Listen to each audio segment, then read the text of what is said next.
안녕하세요. 네, 반갑습니다. 오늘 두 번째 시간이죠. 지난주에 이제 의사표시 좀 받고 효력 발생에 관한 내용 볼 차례인데 교재 26쪽입니다. 이쪽은 특별히 어려운 내용은 없었고 이제 우리 민법이 취하는 것은 의사표시가 언제 효력이 발생하느냐, 상대방에게 도달한 때 효력이 생긴다라고 되어 있고 도달주의죠. 그래서 이 항은 시험 자체로 여러 번 출제가 많이 됐던 건데 그 의사표시자가 통지를 발송한 후에 사망하거나 제한 능력자가 되어도 그게 도달되면 영향을 미치지 않는다. 이제 시험이 틀리게 내면 통지를 발송한 후 사망하거나 제한 능력자가 되면 효력이 상실된다라고 써 있으면 틀리고 도달되면 유효한 의사표시가 되는 거고요.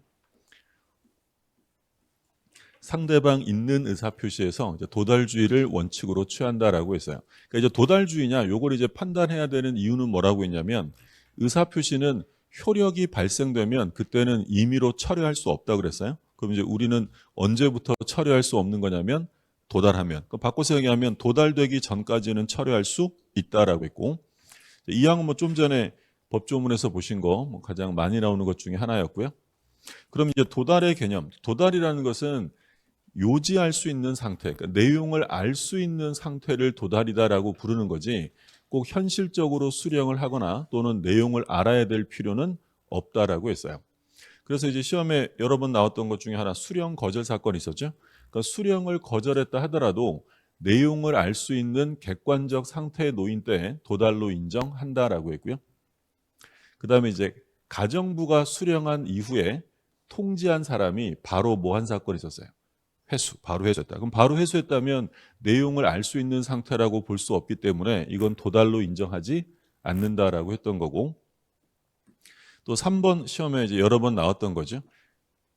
도달했는지 안 했는지는 누가 입증을 해야 한다고 했냐면 입증 책임은 원칙적으로 도달을 주장하는 자가 입증을 해야 되는데, 그러니까 도달 여부를 일일이 입증하기 어려우니까 보통 중요한 의사표시는 어떠한 방식으로 통지한다고 했냐면 등기나 내용증명. 그러니까 등기나 내용증명을 보냈는데 만약에 반송되지 않았다면 그건 도달로 인정해 주겠다라고 했어요. 근데 인정되는 건 등기나 내용증명 우편이지 일반 우편, 통상 우편이나 일간 신문에 공고낸 거 이런 것들은 도달로 인정해 주지 않는다라고 했었고요. 그럼 만약에 도달이 안 됐다, 부도달이나 불착, 연착 이런 일이 생기면 그 불이익은 누가 감수해야 돼요? 표의자예요, 상대방이에요? 표의자, 효력을 주장할 수 없으니까 도달주의를 취하는 결과 의사표시의 불착, 연착은 모두 표의자의 불이익으로 돌아간다. 그리고 도달주의가 강행 규정일 리는 없죠. 당사자가 달리 정하는 건 얼마든지 할 수 있다라고 했고, 그럼 이제 우리 법제가 도달주의를 취하니까 꼭 암기하셔야 되는 게 예외, 발신주의를 취하는 경우는 꼭 기억해 두시라고 했고, 그러니까 우리 시험 범위에서 두 개 있었죠, 두 개. 격지자 간에 있었냐면 승낙, 우리가 격승발 이렇게 했던 거고, 근데 이제 유의하실 점은 격지자 간의 의사표시는 원칙은 도달주의예요, 발신주의예요? 원칙은 도달주의인데 발신주의를 취하는 건 뭐만 발신주의라고 했냐면 승낙만 발신주의예요. 그리고 이제 우리가 여러 가지 최고에 대한 확답이라는 걸 봤었는데요. 근데 발신주의를 취하는 최고 확답은 딱 하나였어요. 뭐였냐면 무권대리 최고 확답. 그럼 나머지 예를 들어 제3자를 위한 계약에서 최고 확답, 해제권 소멸에 따른 최고 확답 등등은 나머지 확답은 전부 다 뭐였어요? 도달주의. 그러니까 발신주의를 취하는 건 무권대리밖에 없고, 자, 공시송달. 그러니까 공시송달은 꼭 기억하실 표현이 뭐였냐면 상대방의 소재를 알지 못함에 있어서 표의자의 과실이 없어야 한다고 했어요. 그러니까 만약에 표의자가 상대방의 소재를 알면서도 공시송달했다면 그때는 효력을 인정해 줄 수 없다. 그러니까 제일 중요한 건 과실 없이 소재를 몰랐을 때 하는 거고, 그리고 공시송달하고 이제 게재가 되고 법원 게시판에 게재가 되고 2주가 경과하면 도달로 인정한다라고 했고요. 자, 그 다음에 이제 수령 능력 관련인데 우리 민법은 제한 능력자는 수령 무능력자로 규정하는 거죠. 그래서 의사표시의 상대방이 의사표시를 받은 때 제한 능력자라면, 자, 언제 제한 능력자야 된다고 했냐면 받은 때. 받은 때 제한 능력자라면 의사표시자는 의사표시로 대항할 수 없다라고 되어 있고요. 근데 이제 언제부터는 대항할 수 있다고 했냐면 법정 대리인이 도달 사실을 안 때, 이때부터는 주장할 수 있다라고 했어요.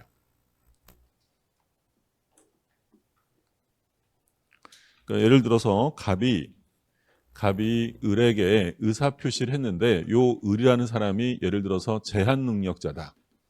그러면 제한 능력자에게는 그 효력을 주장할 수 있느냐라고 하면 효력을 주장할 수 없다. 그러니까 제한 능력자는 수령 능력이 없는 사람이죠. 그러면 제한 능력자가 나는 받았다라고 주장할 수 있어요, 없어요? 얘는 할 수 있다고 했고, 그러니까 제한 능력자에게 주장할 수는 없지만 제한 능력자가 주장하는 건 상관없고, 그럼 제한 능력자가 받았을 때는 주장할 수 없는데 언제부터는 주장할 수 있다고 했냐면 제한 능력자의 법정 대리인이 도달 사실을 안 후에는 주장할 수 있다. 근데 여기서 이제 주의하실 점은 얘가 알았다면 도달시로 소급해서 주장하는 거야, 안 때부터요. 안 때부터 주장할 수 있다. 요게 이제 의사표시 효력 발생에 관한 내용이고, 여기서는 뭐 출제 빈도가 높진 않은데 뭐 나와주면 고맙죠. 뭐 이건 뭐 어렵게 낼 게 없으니까. 그러니까 지금 보신 내용 의사표시 효력 발생 시기와 관련해서 입법주의 4가지가 있었어요. 표백주의, 발신주의, 도달주의, 요주주의. 그러니까 상대방 있는 법률행위에 대해서 우리 민법은 뭘 취하고 있냐면 도달주의를 취하고 있어요. 그럼 상대방이 없으면 뭘 취할까요? 상대방이 없으면 발송도 안 하겠네. 그러면 표백주의. 여기 상대방 없는 행위는 원칙적으로 표백주의고요. 예외인 발신주의 우리 2가지 시험 범위 들어가는 게 2가지 있었어요. 뭐 있었냐면 무권 대리인 상대방 최고에 대한 확답. 요거 있었고, 2번째는 이제 격지자 간의 승낙. 자, 요게 이제 예외고 나머지는 다 이제 원칙적인 도달주의에 따르게 되는데, 그러면 도달이라는 건 상대방 지배권 내에 들어가서 요지할 수 있는 상태인데, 근데 이제 요게 이제 시험에 제일 많이 나온다고 했죠. 표의자가 의사표시를 발송한 다음에 사망하거나 제한 능력자가 됐어요. 그럼 효력을 상실하는 거예요? 영향을 미치지 않는 거예요? 영향을 미치지 않는다. 유효하다라고 했고, 그리고 도달주의를 취하는 관계로 부도달이나 또는 불착이 되었을 때 불이익은 누가 감수한다고 했냐면 표의자가 감수합니다. 자, 요지라는 건 뭐였어요? 내용을 알게 된 거죠. 근데 우리 민법은 도달주의를 취하니까 내용을 알 필요까지는 없고요. 알기 전이라 하더라도 알 수 있는 상태면 도달로 인정합니다. 그래서 이제 우리가 도달에 대한 개념, 도달이라는 것은 상대방의 지배권 내로 들어가서 내용을 알 수 있는, 요지 가능한 상태면 되지 내용을 알 필요는 없다. 상대방이 꼭 현실적으로 수령할 필요도 없어요. 어디로 들어가면 된다? 자기의 지배권 내로 들어가면 되지 자기가 꼭 받을 필요 없다. 그럼 바꿔서 얘기하면 동거가족이 받아도 뭘로 인정하는 거예요? 도달로 인정한다라고 했고, 동거가족 수령은 도달. 그리고 중요한 게 뭐 있었냐면 수령 거절이 있었죠. 수령 거절.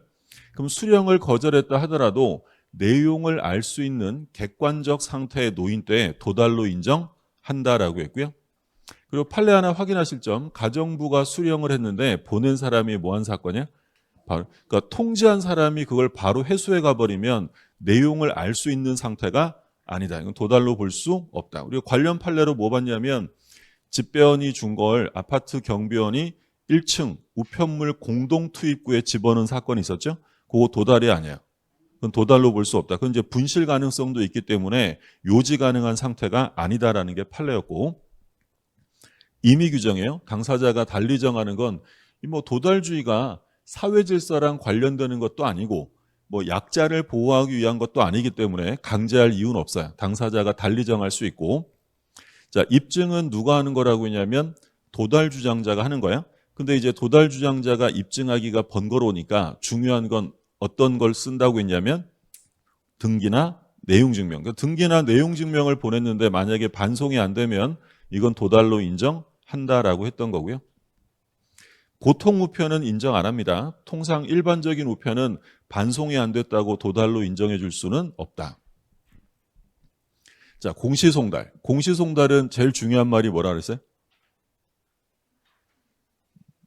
공시송달은 왜 해요? 상대방이 어딨나 모르니까. 그러니까 그 상대방의 소재를 모름에 뭐가 있으면 안 된다. 과실. 그러니까 만약에 과실이 있다 또는 알면서도 공시송달했다라고 하면 효력을 인정해 줄 수 없다라고 했고요. 자, 수령 능력과 관련해서 상대방이 제한 능력자라면 표의자는 효력을 주장할 수 없다. 그러니까 언제를 기준으로 한다 그랬어요?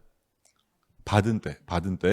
그러니까 우리 시험에 나온 게 뭐였냐면 의사표시를 받고 난 다음에 성년 후견 개시가 떨어졌어요.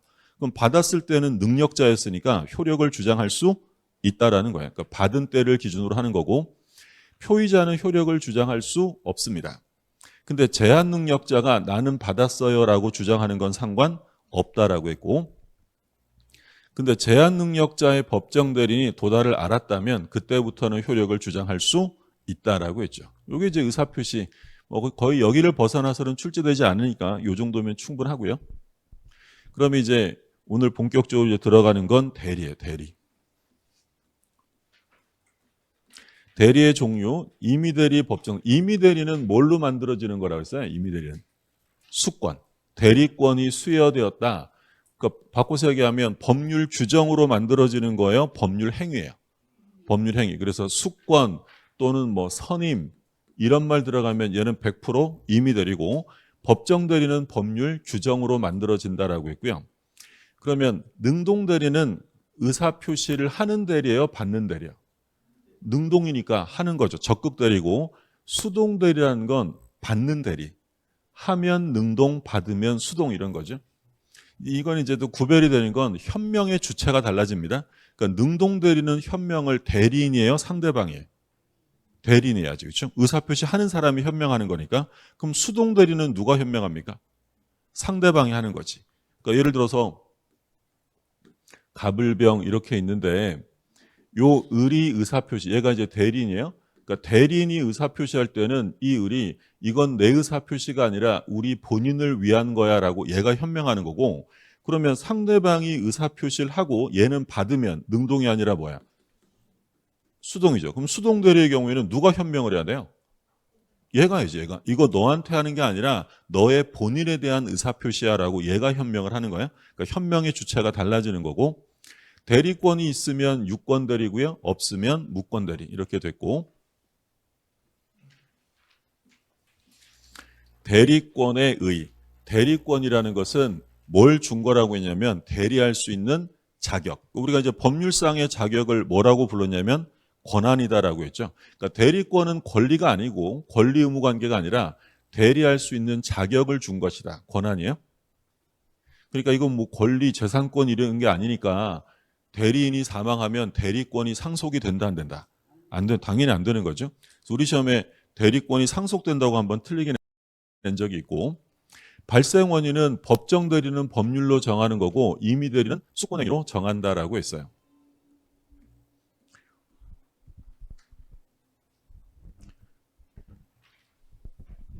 요거는 안 후부터지 도달시로 소급하지 않는다라고 했었고 대리권의 범위인데 이제 법정 대리는 법으로 정할 거고요. 임의 대리는 수권행위 해석을 통해 정합니다. 그럼 이제 거의 매년 시험에 나왔던 게 뭐였냐면 매매계약 체결의 대리권이 있어요. 그럼 매매계약 체결의 대리권이 있으면 중도금, 잔금, 대금을 수령할 권한이 있다 없다? 있다라고 했죠. 매매계약 체결의 대리권이 있으면 대금 수령권이 있다. 이게 제일 많이 나왔고 그리고 이제 좀 더 나가서 매매계약 체결과 이행에 대한 포괄적 대리권이 수여되었다라고 써 있으면 뭐도 있어요. 뭐 할 수도 있다. 대금 지급기를 연기. 그러니까 포괄적 대리권 나오면 뒤에 뭐가 나올 거냐면 대금 지급기를 연기해 줄 권한도 있다라는 거고요. 자, 그리고 또 중요한 거. 매매계약 체결. 계약 체결의 대리권이 수여되었다면 체결된 계약을 해지하거나 취소할 권한이 있다 없다? 그런 건 없어요. 반대되는 권한은 없다 그랬죠. 계약 체결의 대리권이 있다고 해서 해제나 취소할 권한이 없다. 그래서 우리가 취소권에서 취소권자 공부했었잖아요. 취소권자는 누구였죠? 제착사, 대리인, 승계인. 그러면 요 대리인은 임의 대리는 원칙적으로 취소할 수 있다는 거예요, 없다는 거예요? 원칙은. 지금 보시면 계약 체결의 대리권이 수여되었을 때 임의 대리는 뭐 할 수 없다고? 해제나 취소할 수 없다. 그럼 누가 해제 취소해야 돼요? 본인이 해야지, 본인. 그러면 계약 체결의 대리권이 있으면 해제 취소할 권한이 없다는 건 우리가 취소권자 공부할 때 제착사, 대리인, 승계인이 있었는데 임의 대리는 원칙적으로 취소를 할 수가 없어요. 임의 대리인이 취소하려면 별도로 뭐가 있어야 된다? 수권, 특별 수권이 있어야 한다라고 했던 거죠. 요거랑 요게 제일 중요하고, 그러면 너 돈 좀 받아와라 라고 대여금 수령의 대리권을 줬더니 가서 너는 면제다 이러고 올 권한은 없다라고 했고, 예금 계약의 대리권 줬더니 예금 계약 체결하고 담보로 대출까지 받아올 권한이 부여된 것은 아니다. 그러니까 반대되는 권한은 없다라고 했던 거죠. 근데 이제 문제는 이 수권행위에서 범위를 정하면 좋은데 수권행위에서 대리권의 범위를 정하지 않았을 때 어떻게 할 거냐. 그때를 대비해서 이제 우리 민법 118조 규정이 있었죠. 조문을 잠깐 보면, 그러니까 일단 말씀드린 것처럼 제일 중요한 건 매매계약 대리권이 있다. 매매계약 대리권이 있다고 해서 중도금이나 잔금을 수령할 권한이 있느냐? 당연히 있다. 이게 제일 중요한 거예요. 제일 중요한. 그 다음에 여기 포괄적 대리권 나오면 대금 지급을 뭐 해줄 수 있다? 연기. 자, 세 번째 매우 중요하고, 계약 체결의 대리권이 있다고 해서 해제 등의 일체의 처분권까지 가지고 있다고 볼 수는 없다라고 했고요. 나머지 뭐 면제해 줄 권한 없다. 참고로 한번 읽어보시고, 그러면 권한을 정하지 않았을 때 118조가 적용된다고 했는데 보시면 권한 정하지 아니한 대리는 다음 각 호의 행위만을 할 수 있다. 자, 보존행위라는 건 현상 유지였죠. 얘는 얼만큼 할 수 있다 그랬어요. 보존행위는 무제한, 제한 없이 할 수 있고요. 자, 2호를 보면 대리의 목적인 물건이나 권리의 성질을 변하지 아니하는 범위에서 이용 또는 개량행위. 그럼 이용 개량행위는 무제한 할 수 있는 것이 아니라 성질이 변하지 않는 범위에서만 가능하고, 만약에 성질이 변하면 그건 뭐가 되는 거야? 무권대리야. 권한 초과되면 무권대리가 된다. 자, 그럼 이 118조는 만약에 수권행위에서 범위가 명확하게 정해져 있다면 이 규정은 적용될 수가 없어요. 그러니까 이 규정은 보충적인 규정인데, 보신 것처럼 보존행위는 현상 유지하는 거니까 얼마든지 할 수 있는데, 처분행위라는 건 법률에 규정은 없지만 대리권이 정해져 있지 않은 애가 처분행위를 할 수 있다 없다? 없죠. 대리권도 안 정해졌는데 본인 집 팔아버리고 저당 잡히고 이런 걸 할 수는 없어요. 그래서 얘는 아예 법률 규정도 없고요. 요 두 가지가 지금 조문에 나와 있었던 거예요. 보존행위는 뭐 하는 거라고 했냐면 현상 유지예요. 현상 유지. 그럼 현상을 유지하는 거니까 이건 얼마든지 할 수 있죠. 무제한합니다. 그러면 뭐 대표적으로 우리가 보존행위다라고 했던 게 뭐 있었냐면 뭐 수선계약 또는 미등기 부동산을 등기한다든지 본인 채권의 소멸시효를 중단시킨다. 이런 것들은 전부 다 보존행위니까 얼마든지 할 수 있다. 그럼 만약에 지문에 본인 미등기 부동산을 등기하기 위해서는 별도의 수권이 있어야 한다라고 하면 OX. 필요 없는 거죠. 요건 그냥 할 수 있는 거고, 또 부패하기 쉬운 물건의 처분. 요게 한번 시험에 나왔었죠. 그러니까 여기서 이제 이걸 시험에 낸 이유는 요것 때문에 낸 거야. 매각이나 처분이라고 돼 있으면 원래 할 수 없는 거잖아요. 근데 중요한 건 이건 매각 처분이라도 앞에 내용이 중요하죠. 앞에 내용이 뭐야? 부패하기 쉬운 물건이에요. 그럼 부패하기 쉬운 물건을 처분해서 금전으로 보관해 주는 건 본인 재산을 유지해 주는 것이지 실질적인 처분으로 보지 않는다라는 얘기죠. 자, 근데 이용 개량 행위는 무제한이 아니라 성질이 변하지 않는 범위에서만 가능해요. 그래서 이제 우리가 뭐 늘 들었던 얘가 우리 본인 예금 싹 다 빼가지고 주식으로 바꿔줘요. 성질이 변한다 안 변한다? 변하죠. 요즘 주식 봐요. 뭐 미쳤잖아요. 왔다 콕 했는데. 자, 그리고 예금은 사채로 전환시킨다. 성질이 변한다라고 했고요. 또는 뭐 토지의 지목, 형질을 변경하는 것, 이런 것들은 성질이 변하기 때문에 하면 안 되고 하게 되면 뭐가 되는 거예요? 무권대리가 된다라고 했어요. 우리 시험에 이게 한번 나왔어요. 갑이 을한테 돈을 빌려줬어요. 근데 이제 무이자로 빌려준 거예요. 이자를 안 받고 빌려줬는데 병이라는 요 갑의 대리인이요. 요 채무자랑 얘기를 잘해서 무이자를 이자부 소비대차로 전환시킨 거예요. 원래는 무이자였는데 대리인이 말 잘해서 이자를 좀 받기로 했다는 거지. 좋아진 거야, 나빠진 거야? 계량이에요, 계량. 좋아진 계량행위인데 이게 성질이 변하느냐가 문제가 되는 거죠. 성질이 변해, 안 변해? 이건 안 변하는 거예요. 그러니까 원래 개인에게 빌려준 거를 똑같이 개인에게 빌려준 거니까 성질이 달라지진 않아요. 근데 만약에 은행에 예금을 빼가지고 개인에게 빌려줬다면 금리는 높아질 수 있겠지만 성질은 달라지는 거였죠. 차이점 봐두시고. 자, 그 얘기 나와 있죠. 그래서 지금 설명드린 내용 다시 한번 뭐 써 있으니까 봐두시고, 보존행위는 무제한, 이용계량행위는 성질이 변하지 않는 범위에서만 가능하다라고 했어요. 그 다음에 이제 대리권의 제한. 대리권의 제한은 중요하죠. 우리 민법이 대리권 제한으로 두 가지 규정을 둬요. 첫 번째는 자기계약 쌍방대리 금지. 또 하나는 뭐가 있었냐면 공동대리. 두 가지인데 124조를 보면 대리인은 본인의 허락이 없으면 본인을 위하여 자기와 법률행위 하거나, 자, 본인을 위해서 자기와 법률행위 한다. 이게 뭐예요? 자기계약이지. 자기계약. 자기계약을 하거나 또는 동일한 법률에 관하여 당사자 쌍방을 대리하지 못한다. 그러니까 자기계약 쌍방 대리를 금지하는데, 근데 이제 뭔 할 수 있다고 돼 있냐면 채무이행을 할 수 있어요. 그러면 자기계약 쌍방 대리가 예외적으로 허용되는 경우는 두 가지죠. 두 가지. 첫 번째는 본인이 허락하면 가능한 거고, 두 번째는 채무의 이행은 할 수 있다라고 했어요.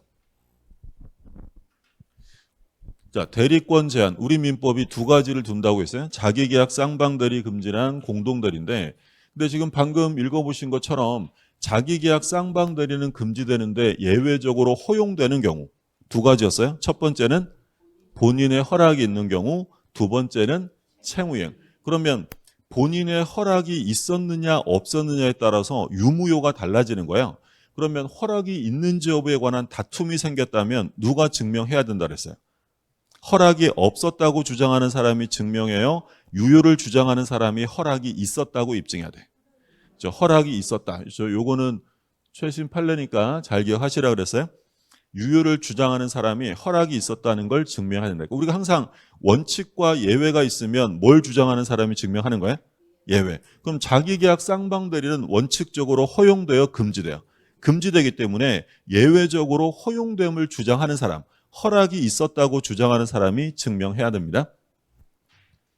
그러면 두 번째는 채무의 이행을 할 수 있다고 했는데, 여기서도 유의하실 점은 이때 채무라는 것은 모든 채무를 말하는 게 아니라 다툼이 없는 이미 완성된 채무 이행만을 말한다라고 했죠. 그러니까 만약에 이 채무가 이행되어서 본인과 다툼이 생길 수 있다면 해서는 안 됩니다. 그러면 다툼이 없는 완성된 채무는 대표적으로 우리 두 가지 봤었잖아요. 뭐 있었어요?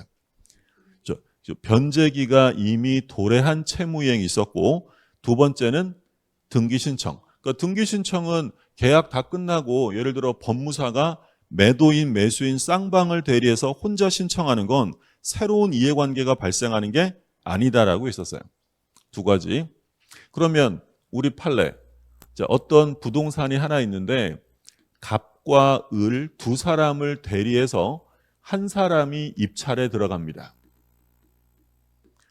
자, 그럼 요 입찰은 유효다, 무효다? 요건 무효죠. 그러니까 지금 이해관계가 다른 두 사람을 한 사람이 대리해서 입찰에 들어가요. 그러면 만약에 A가 갑을 대리해서 낙찰을 받으면 을은 무조건 떨어지는 거고요. 반대로 을을 대리해서 A가 낙찰을 받으면 갑이 떨어지는 거죠. 그럼 두 사람의 이해관계는 충돌되잖아요. 이런 입찰은 무효다라는 게 판례였어요. 자, 그림으로 보면 갑이 본인, 을이 대리인, 병이 상대방인데, 을이 갑에게 예를 들어서 1억 원의 채권이 있어요. 대리인이 본인에게 받을 돈 1억 원이 있고, 변제기일은 언제였냐면 예를 들어 3월 18일이었어요. 그러면 변제기도 도래했고 받을 돈도 있을 때 을이 혼자 통장에서 1억 원 받아가는 행위를 할 수 있다, 없다? 있다는 거. 얘가 지금 1억 원을 받아가면 본인에게 피해가 생겨야 안 생겨요? 안 생기지. 떼먹을 생각이 아니라면 돈을 갚아야 될 거 아니에요. 오히려 얘가 안 받아가면 누가 피해요? 갑이 지연배상을 해야 돼요. 그러면 변제기가 도래했다는 것은 이미 완성된 채무를 이행하는 거야. 근데 만약에 변제기가 3월 18일이 아니라 6월 18일이에요? 그럼 변제기가 아직 3달 남았는데 뭐 어차피 받아갈 돈인데 오늘 땡기자 이러면서 받아갔어요. 그럼 얘한테 피해가 있다 없다? 있죠. 기한이익이 상실됩니다. 그러면 이 경우에는 해서는 안 돼요. 그러니까 이건 뭐 암기하고 이런 내용이 아니라고 했고 이 채무를 이행함으로써 본인에게 피해가 생길 수 있느냐 없느냐를 보셔야 한다라고 했어요. 그럼 만약에 변제기가 도래했고 받을 돈도 있어요. 근데 을이 돈으로 받아간 게 아니라 나는 네 부동산이 마음에 든다. 돈으로 받아간 게 아니라 부동산으로. 이게 뭐야? 대물변제. 그럼 대물변제를 하게 되면 본인에게 피해가 있다 없다? 얘가 1억 받아가야 되는데 생각해 보세요. 여러분이 누구한테 1억 빌린 게 있어. 근데 그 채권자가 돈으로 안 가져가고 내 집을 가져가네? 피해가 있어요 없어요? 있을 수 있잖아요. 그렇죠? 그럼 이런 건 하면 된다 안 된다? 당연히 안 되는 거죠. 또는 얘가 1억 받아갈 게 있는데 이게 쌍무계약이어서 얘도 반대급부 지급을 해야 돼. 둘이 무슨 관계냐면 동시행 관계야. 그럼 동시행 관계에 있는데 얘 혼자 받아가면 될까 안 될까? 안 되죠. 얘가 항변권을 침해당하잖아요. 그러니까 요 채무가 이행되어서 본인에게 피해가 발생할 수 있는 거라면 해서는 안 돼요. 그럼 새로운 피해가 없는 게 바로 다툼이 없는 채무다라고 표현하는 거죠. 그러면 갑이요 을한테 야 대리인 나 집 좀 팔아줘 라고 대리권을 수여했어요. 그럼 자기계약이라는 건 이걸 누가 사는 거야? 자기가 사는 거죠. 그러면 우리가 이제 볼 때 매매계약서를 쓸 거 아니에요? 그럼 매도인은 누구라고 써진다 그랬어요? 매도인은 갑의 건데 누가 팔아주는 거야? 대리인. 그럼 갑의 대리인 을 이렇게 써 있을 거고 매수인은 을이지 을. 그러면 누가 혼자 매매계약하는 거야? 을이 자기 방에 누워가지고 혼자 매매계약서 쓰는 거야? 그럼 누가 피해볼 염려가 있다? 갑. 이런 거 자기 계약하지 말라는 거야?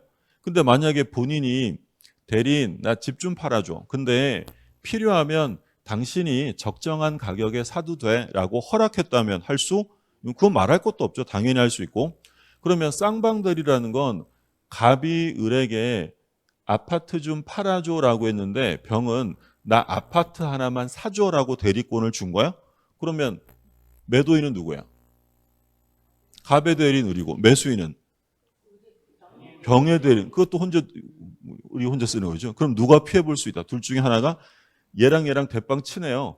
그러면 비싸게 팔아줄 수도 있고 얘랑 친하면 싸게 사줄 수도 있고 이런 문제가 생기기 때문에 하지 마시라. 자기계약 쌍방대리는 금지하겠다라고 규정한 거야. 교재 한번 보시면 위반하면 무권대리로서 무효가 되고요. 근데 이제 예외적으로 되는 건 본인의 허락이 있는 경우랑 두 번째는 채무의 이행은 할 수 있다. 근데 여기서 이제 조심하시라고 한 게 이때 채무 이행이란 완성되어 다툼이 없는 채무 이행을 말하니까 대표적으로 변제기가 도래한 채무. 여기 한 글자만 들어가면 안 되겠지. 변제기 미도래 채무라고 써 있으면 안 되는 거고요. 두 번째는 등기 신청 이런 거 가능하고 말씀드린 것처럼 최신 판례로 본인이 허락이 있는지에 관한 다툼이 생기면 유효성을 주장하는 자가 허락이 있다는 사실을 증명해야 한다는 게 판례예요. 자, 공동대리. 얘는 뭐 간단하죠. 대리인이 여러 명 있으면 원칙은 각자 대리예요, 공동대리야. 법조문 이름이 각자 대리라고 되어 있죠. 그래서 대리인이 여러 명, 수인이 있으면 각자 대리를 원칙으로 하는데 법률이나 수권행위로 달리 정하면 그때는 예외적으로 공동대리가 된다. 근데 여기서 이제 공동으로 하라는 건 뭘 공동으로 하라는 거냐? 의사결정까지였어요? 의사표시까지예요? 결정. 의사결정 공동설이 통설이고요. 그래서 공동대리 제한이 있으면 의사결정을 공동으로 해야 돼요. 근데 수동대리는 의사표시를 대리인이 하는 게 아니라 받는 거잖아요. 그러면 의사결정을 누가 하는 거야? 상대방의 대리인이야. 상대방이 하는 거지. 그러면 받을 때도 다 같이 받아야 된다. 각자 할 수 있다. 각자 할 수 있다.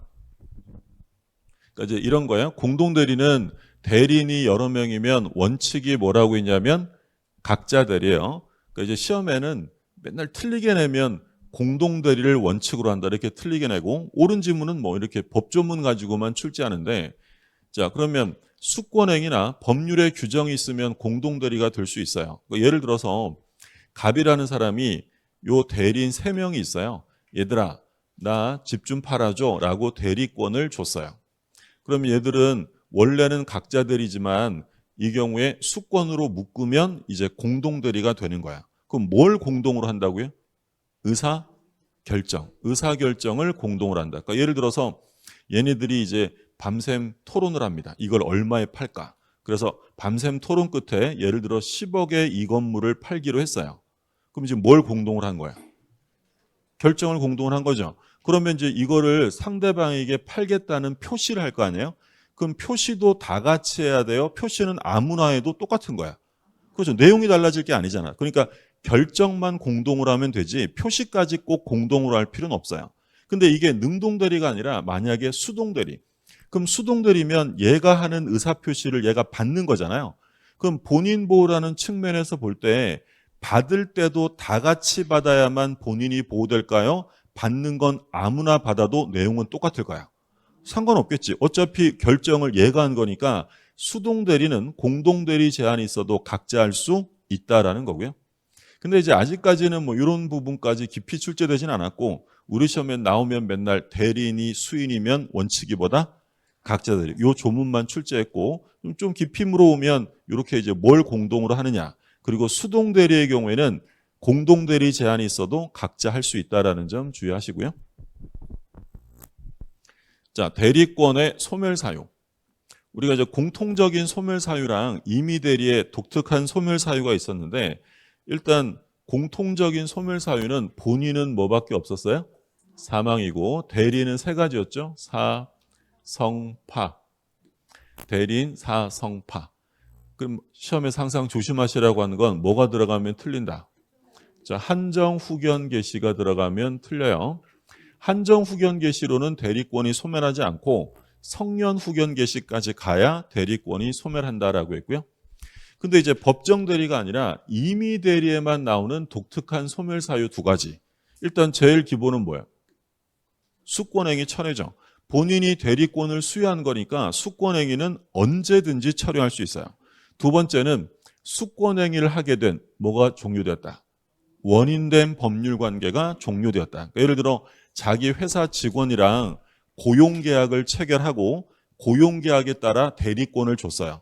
근데 원인된 법률관계. 그럼 대리권 준 것에 원인된 법률관계는 무슨 계약을 한 거예요? 고용계약. 근데 고용계약이 종료됐어요. 대리권만 남아요. 대리권 소멸하는 거예요. 소멸하는 거야. 그래서 원인된 법률관계 종료랑 수권행위 철회는 임의대리에서만 쓰는 말이죠. 우리 시험에 단순하게 출제한 적이 있었죠. 수권행위 철회는 임의대리와 법정대리의 공통된 소멸사유다라고 하면 틀리고요. 공통소멸사유는 본인 사망, 대리는 사, 성, 파 이거고 특유한 소멸사유는 원인된 법률관계 종료랑 수권행위 철회였어요. 대리행위가 나옵니다. 우리가 대리행위라는 말을 쓴다는 건 뭘 했어야 한다는 거예요? 현명. 현명을 안 하면 대리라는 말을 쓸 수 없다. 그래서 우리가 표현 대리, 무권 대리 이런 말 쓰잖아요. 그럼 무권 대리라는 게 현명한 거야, 안 한 거야? 안 하면 대리라는 말을 쓰면 안 돼요. 그래서 대리라는 건 현명을 기본으로 합니다. 자, 1항에 보시면 대리인이 그 권한 내에서 본인을 위한 것임을 표시한 의사표시. 그러니까 여기서 본인을 위한 것임을 표시했다. 얘를 뭐라고 부른 거예요? 현명이다. 현명. 그러면 이제 효과는 직접 본인에게 효력이 생깁니다. 권한 넘어가면 뭐가 되죠? 무권대리지. 그러면 효력이 생기지 않는 거예요. 효력이 생기려면 여기 지금 권한 내에서 해야 돼요. 권한 넘어가면 무권대리고요. 권한 내에서 현명을 했다면 효과는 직접 본인에게 귀속이 됩니다. 2항을 보시면 1항의 규정은 대리인에게 대한 제3자 의사표시에 준용합니다. 그러면 대리인에게 대한 제3자 의사표시라는 건 의사표시한 사람이 대리인이에요, 제3자예요? 자, 이 독해를 한번 해볼게요. 대리인에게 대한 제3자의 의사표시. 의사표시 하나는 대리인일까 제3자일까? 제3자, 얘한테 한 거니까. 그럼 이거 무슨 대리요? 수동대리지. 대리는 의사표시를 받은 거잖아요. 그럼 수동대리의 경우에도 효과는 직접 누구한테 간다는 거야? 본인에게. 근데 이것도 현명이 돼야 될 거 아니야? 근데 이건 누가 현명을 해야 된다는 거였어요? 대리인이 하는 거야? 상대방이 하는 거야? 상대방. 아까 그래서 현명의 주체가 달라진다고 한 게 상대방이 야 이거 너한테 의사표시한 게 아니라 너의 본인에 대한 거야 라고 현명했다면 효과는 직접 누구한테 간다? 본인에게 간다라는 거야. 자, 현명. 갑이 본인, 을이 대리인, 병이 상대방인데 이 법률 효과를 본인에게 직접 귀속시키려면 현명을 해야 돼요. 현명이라는 건 의미가 뭐였냐면 본인을 위해서라는 거야. 근데 이제 본인을 위해서라는 건 무슨 이익을 위해서라는 얘기는 아니고 손해가 될 수도 있는 거니까 이득을 위해서라는 얘기가 아니라 본인에게 법률 효과를 귀속시키겠다라는 취지다라고 했고요. 그리고 뭐 중요하진 않지만 모든 대리에 현명주의가 적용되는 건 아니다라고 했어요. 그래서 현명주의가 적용 안 되는 대표적인 건 뭐 있었냐면 상행위. 그러니까 이건 뭐 상법상 현명을 요구하지 않아요. 그리고 일상가사 대리.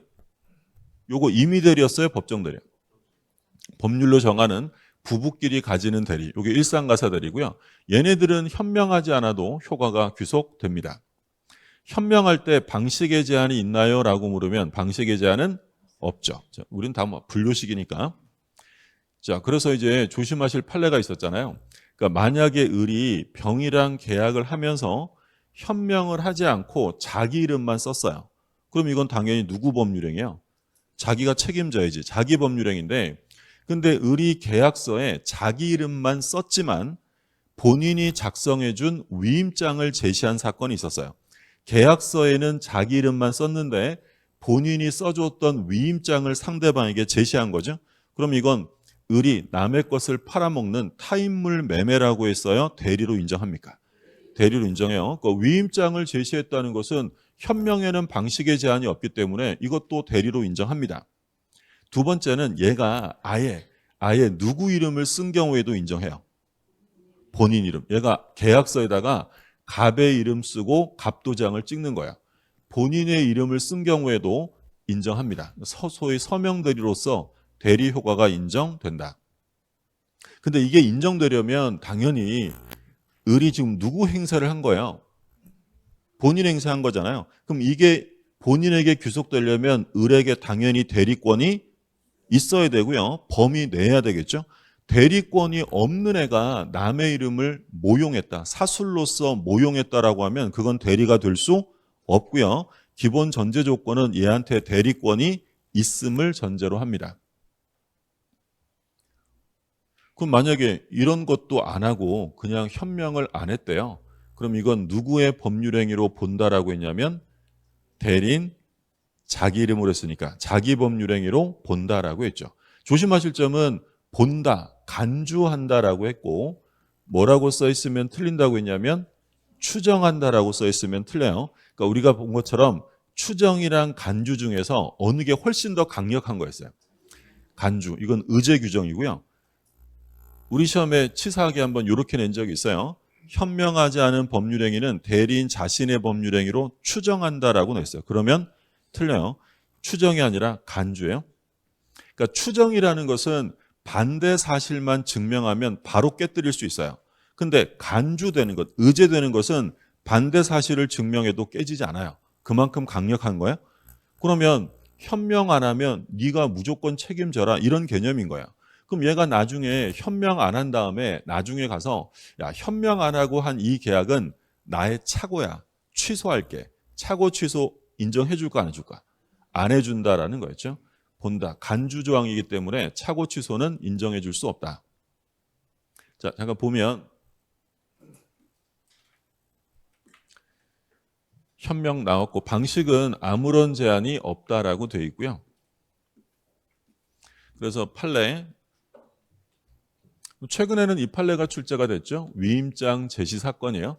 위임장을 제시하고 자기 이름만 쓴 거죠. 그럼 이때는 자기 이름을 기재하였다고 해서 그것만으로 타인물 매매로 볼 수는 없다. 그러니까 타인물 매매라는 건 자기 이름으로 남의 걸 팔아먹는 게 타인물 매매고, 얘는 위임장을 제시했으니 뭐 한 걸로 봐야 된다? 대리해서 하는 것으로 보아야 한다라고 되어 있고요. 그리고 대리권이 있다면 대리관계 표시 없이 마치 자기가 본인인 양 행사했다. 누구 이름을 썼다는 거야. 본인 이름 썼다는 거야. 그리고 그게 권한 범위 안에서 한 것이라면 효력은 본인에게 미친다라는 얘기죠. 근데 말씀드린 것처럼 권한이 없는 애가 권한 밖의 행위를 했대요. 그러면서 남의 이름을 사술로서 모용했다면 그때는 표현 대리든 일반 대리든 성립하지 않는 거야. 그 이제 대표적인 사건은 뭐가 있었냐면 그 아내의 남자친구 사건이 있었어요. 이제 아내가 남편 부동산을 처분하려고 해요. 근데 아내가 남편 행세를 할 수는 없잖아. 성별이 다르니까. 그래서 누구를 시킨 거야? 남친을 시킨 거야. 아내가 남자친구한테 야, 네가 내 남편이라고 하고 네가 내 남편 이름으로 팔아. 그래서 아내의 남자친구가 남편 행세를 해서 판 사건이에요. 그러면 이 경우에는 대리로 인정이 될까 안 될까? 안 돼요. 그리고 설령 만약에 부부가 했다, 배우자가 했다라고 하면 기본 대리권이라는 게 있을 수도 있지만 지금 아내의 남자친구는 아무런 대리권도 없는 사람이 사술로서 남의 이름을 모용했다면 이건 대리라는 말을 써서는 안 돼요. 이게 인정되려면 기본 대리권이 있어야 돼요.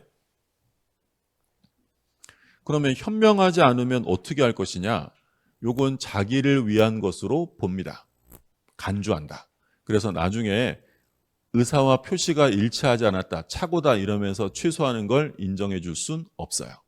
근데 이제 예외가 있었어요. 예외는 뭐였냐면 상대방이 이 사람이 대리인이구나라는 걸 알았거나 알 수 있었을 때는 대리로서 효과가 본인에게 직접 귀속된다. 그러니까 여기서 상대방이 을이랑 계약을 하는데 얘가 계약서에 자기 이름만 적었어요. 근데 이 병은 다 알고 있었대. 얘는 대리행위 하면서 자기 이름만 적네 라고 알았거나 알 수 있었다면 효과는 누구한테 간다? 본인. 그래서 지금 뭐라고 되냐면 현명이 없어도 상대방이 저자가 대리행위를 하고 있다는 걸 알았거나 또는 알 수 있었다면 효과는 본인에게 직접 귀속이 된다. 이게 이제 현명주의죠. 자, 대리행위 하자. 이건 뭐 우리 지난주에도 되게 많이 했던 거죠. 대리행위를 하면 의사결정을 하는 사람은 본인이에요, 대리인이에요? 의사결정은 대리인이 하는 거예요. 그러니까 의사결정, 의사표시에 흠결이나 하자가 있는지 여부는 본인 기준이다, 대리인 기준이다. 전부 다 대리인. 그래서 우리가 봤던 판례, 본인은 착오가 있었는데 대리인은 착오가 없었어요. 취소할 수 있다, 없다? 취소할 수 없어요. 본인은 보는 거 아니고 누구만 보시면 돼? 대리인. 그리고 우리 지난주에 이중매매 볼 때도 대리인이 적극 가담을 했는데 본인은 몰랐대요. 그럼 본인이 몰랐으면 유효해요, 무효해요? 대리인이 적극 가담을 했는데 본인은 몰랐대. 누가 기준이에요?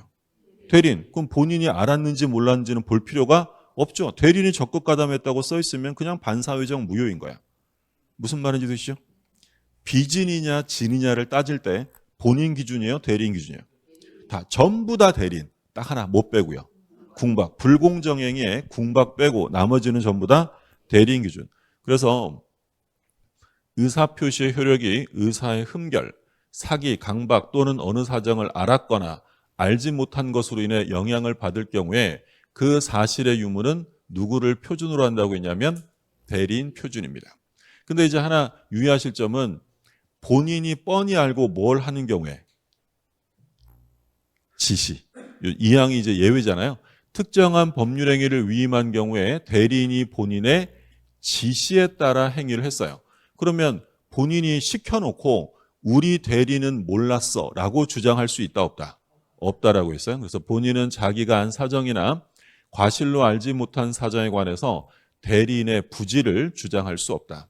그러니까 결론은 뭐였냐면 본인이 지시했다는 말만 없으면 누구만 살펴보시면 된다 그랬어요? 대리인. 그래서 이제 우리가 이런 거 봤었잖아요.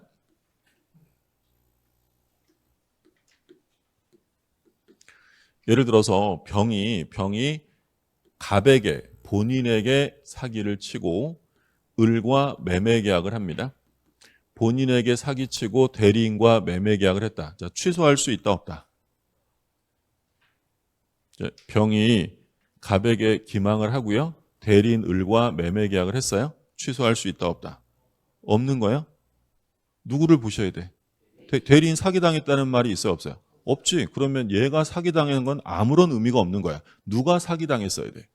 대리인. 그럼 얘가 사기당했다면 취소할 수 있죠? 취소는 을이 한다, 갑이 한다. 갑. 그러니까 기준은 을이지만 모든 효과는 전부 다 본인에게 직접 귀속이 되는 거야. 그럼 만약에 이 병이 부동산을 하나 가지고 있는데 얘가 이 부동산을 샀어요. 근데 이 부동산에 하자가 있대. 그러면 하자 있는 부동산이면 담보 책임을 물을 수 있잖아요. 그럼 담보 책임을 물으려면 하자 있는 걸 알고 사도 돼요? 모르고 샀어야 돼? 모르고 샀어야 돼요? 그런데 이 부동산에 하자가 있다는 사실을 이 갑은 알고 있었어요. 갑은 알고 있었어. 악이. 그런데 을은 전혀 몰랐대. 선이 무과실이었대요. 자, 그러면 갑은 하자 있는 물건에 대한 담보 책임을 물을 수 있다는 거예요? 없다는 거예요? 물을 수? 잘 보셔요. 누구를 보면 안 된다고. 눈을 여기를 보면 안 된다고. 누구를 보시라고. 얘가 샀잖아. 얘가 몰랐으면 담보 책임 물을 수 있다. 그죠? 그냥 넘어갈 걸 괜히 시작했다. 그죠? 다시. 하자 있는 물건을 샀을 때 담보 책임을 물으려면 하자 있는 걸 몰랐어야 돼요. 그러니까 본인 대리인이 있으면 누가 몰랐어야 되는 거야? 대리인이지. 그러면 본인은 알았는데 대리인은 몰랐다고 써 있잖아요. 담보 책임 물을 수 있다 없다? 있는 거지. 대신 담보 책임은 을이 물어요? 갑이 묻는 거야? 당연히 표준은 얘지만 효과는 얘한테 가니까 얘가 책임을 묻는 거고요. 근데 만약에 이 하자가 있다는 걸 뻔히 알고 있는 갑이 아무것도 모르는 대리인에게 지시를 합니다. 야, 대리인, 넌 묻지 말고 가서 병거 사. 그래서 오 하고 가서 샀어요. 자, 그런 다음에 얘가 뭐라고 지금 주장하냐면, 야, 우리 대리인은 몰랐잖아. 대리인의 부지를 주장할 수 있느냐? 이걸 묻는 거야. 자기가 시켜놓고 우리 대리인 몰랐어라고 하면 돼, 안 돼? 그건 안 된다는 거지. 그래서 그게 이제 이항이죠. 그러니까 지시했다는 말만 없으면 누구만 보시면 된다고요? 대리인만 보시면 돼요. 궁박 빼고. 그래서 여기 박스에 보시면 대리인이 배임행위에 가담을 했어요. 그럼 끝난 거죠. 설사 본인이 그 사정을 몰랐다. 상관없어요. 그러니까 요건 사실 볼 내용이 아니고 대리인이 가담했다. 상황 끝난 거야. 이건 반사회적 장애 사유가 부정되는 게 아니고. 자, 2번. 대리행위 하자 유무는 대리인을 표준으로 결정하기 때문에 대리인에게 착오가 없어요. 끝났지. 그럼 뒤에는 뭐가 써 있겠어요? 본인은 착오가 있다. 본인이 착오가 있는 건 유혹하는 거죠. 누구만 보시라고요? 대리인에게 착오가 없네. 그러면 취소가 된다 안 된다? 안 된다라는 거예요. 근데 지시 내려놓고 우리 대리인은 몰랐어요라고 대리인의 부지를 주장할 수는 없다라는 거예요. 자, 대리인의 능력. 좀 전에 우리 본 것처럼 대리에서 의사결정하는 사람이 본인이었어요? 대리인이요?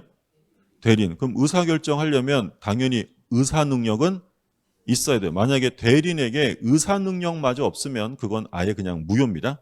그런데 의사결정은 대리인이 하지만 효과는 전부 다 누구한테 가냐면 본인에 가요. 그럼 책임지는 사람은 누구라는 거예요? 본인이지. 그러면 대리인은 의사결정만 할 수 있으면 되고 책임질 능력은 없어도 돼요. 그래서 대리인은 행위 능력이 있어야 된다? 필요 없다? 필요 없어요. 그래서 여기 보시면 대리인은 행위 능력자임을 요하지 아니한다라고 규정하는 거죠. 근데 얘가 의사결정은 해야 되니까 최소한 뭐는 있어야 돼요? 의사 능력은 있어야 되고 만약에 의사 능력이 없으면 무효다. 그럼 예를 들어 제가 미성년자를 대리인으로 선임을 했어요. 그럼 이 미성년자 대리인이 매매 계약을 했대. 그러면 이건 취소할 수 있는 거예요? 취소 못하는 거예요? 못하는 거. 어느 누구도 할 수 없다. 본인이나 대리는 제한 능력을 이유로 취소할 수 없다라는 거. 대리권 남용. 우리 대리권 남용하면 바로 뭐가 같이 떠올라야 된다 그랬어요. 연결되는 게. 비진이 유추적용이죠. 그러니까 일단 대리권의 남용이라는 건 대리권이 있는 거예요, 없는 거예요? 있으니까 남용했겠죠. 그러니까 유권대리다, 무권대리다. 유권대리지. 대리권이 있어요. 권한 초과예요, 권한 내예요? 아까 우리 유권대리로서 본인에게 효과가 생기려면 권한 받기라도 돼, 권한 내야 돼. 권한을 넘어가면 그걸 뭐라고 부른다고요? 무권대리라고 불러요. 그럼 다시. 대리권 남용이라는 건 대리권이 있는 거예요? 유권대리입니다. 권한 받기예요, 권한 내요? 권한 내요. 그러니까 원래 책임은 누가 지는 거야? 본인. 그러니까 만약에 대리권 남용을 얘기하면서 무권대리, 표현대리 써 있으면 다 틀립니다. 이건 무권대리가 아니라 뭐다? 유권대리. 근데 문제는 권한을 초과한 건 아니지만 문제는 얘가 자기나 제3자 이익을 위해서 배신을 하는 거예요. 배신. 이게 대리권 남용이죠. 그러니까 예를 들어 제가 본인한테 아파트를 하나 팔아달라는 대리권을 수여받았어요. 그러면 제가 그걸 매매하고 중도금, 잔금, 대금을 수령할 권한이 있어요, 없어요? 있죠. 아까 우리 처음 시작할 때 제일 중요한 권한이 매매계약 체결의 대리권이 있으면 대금 받을 권한이 있는 거야. 그리고 제가 대금을 받았어요. 근데 문제는 대금 받을 때 제가 어떤 생각을 했냐면 이번에는 날 위해 써야지. 우리 본인 안 주고 내가 써야지 하고 돈 받고 도망갔어요. 유권대리예요, 무권대리야? 유권대리지. 그러면 본인은 원래 책임을 져야 될까, 안 져야 될까? 져야죠. 우리 대리인이 도망갔으니까 난 책임 안 지려 할 수 없는 거잖아. 책임져야 된단 말이야. 근데 문제는 언제나 책임지라고 하면 본인에게 너무 가혹하잖아요. 그래서 뭘 유추 적용한다? 비진이. 그러니까 비진이는 원칙은 유효인데 언제 무효가 되죠? 알았거나 알 수 있어요. 그거를 유추 적용해서 상대방이 남용 사실을 알았거나 알 수 있었다면 본인에게 책임을 물을 수 없다라는 거예요. 비진이 유추 적용.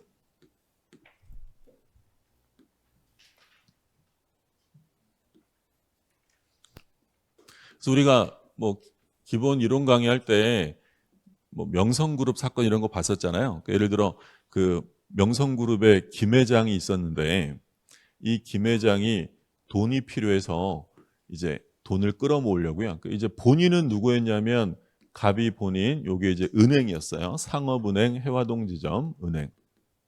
근데 여기 이제 직원이 있는데 요 김 회장이 얘를 꼬드겨서 야, 돈 좀 끌어모아. 돈 갖고 오면 내가 한 방 크게 쏴줄게. 그래서 이제 요 을이 고객들에게 돈을 입금 받아요. 입금을 받은 돈을 은행으로 넣지 않고 빼돌린 거예요.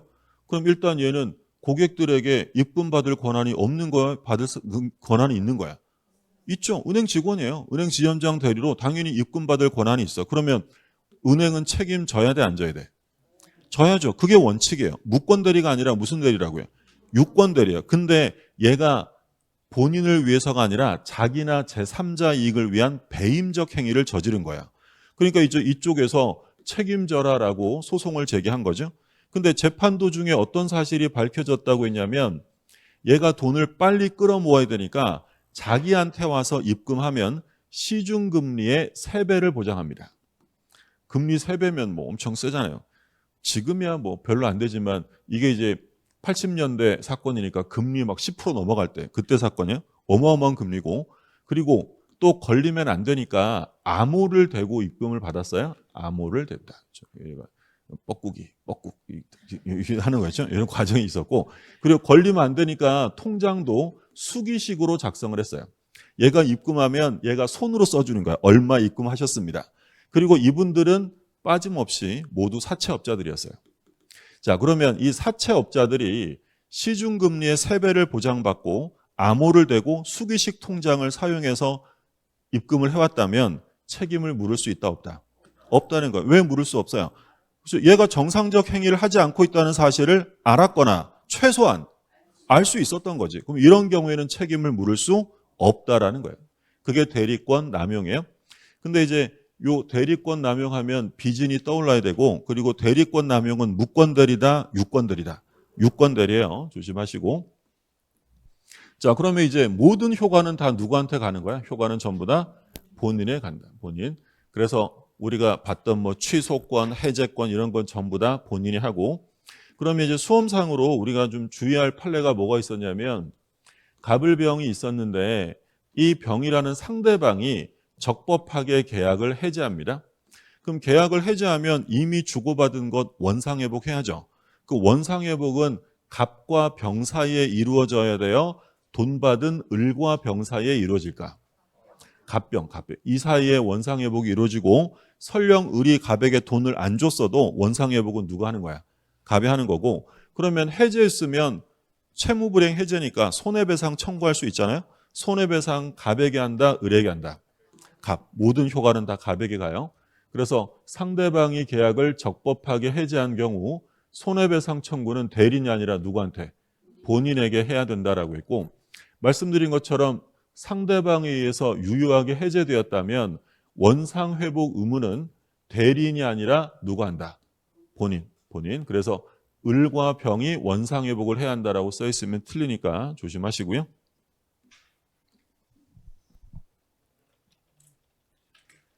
자, 지금 우리가 일반 대리를 봤어요. 세 사람 나왔지. 본인, 대리인, 상대방. 그럼 이제 이쪽에서 우리가 지금 뭘 봤냐면 대리권을 봤어요. 대리권.